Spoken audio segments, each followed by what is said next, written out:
Everyone, আসসালামু আলাইকুম।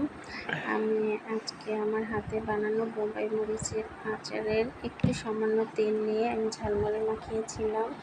তো আমি খাবারটা শেষ করতে গিয়ে আমার চিনি দিয়ে শেষ করতে হয়েছে, কারণ এত পরিমাণ ঝাল। যারা ঝাল করেছেন তারা এই খাবারটা পছন্দ করবেন, মানে বোম্বাই মরিচের আচারটা। কেউ যদি নিতে চান তাহলে ইনবক্সে অর্ডার করতে পারেন।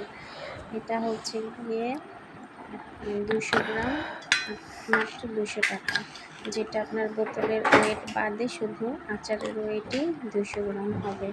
আপনাদেরকে প্রমাণসহ আমি দেখিয়ে দেব। আপনারা যখন নিতে চাইবেন, আপনার ভিডিও চাইলে আমি মাপ দিয়ে আপনাদেরকে দেখাতে পারবো। আমার বিজনেসটা নতুন, আমি চাই সততার সাথে সবসময় আপনাদের পাশে থাকতে। দেখেন, আমি খাওয়া শেষে আমি চিনি খাচ্ছি, যদিও চিনি হোয়াইট করার আমি তেমন একটা খাই না, কিন্তু বাধ্য হয়ে আজকে খেতে হলো ঝালমুড়িটা কমপ্লিট করতে।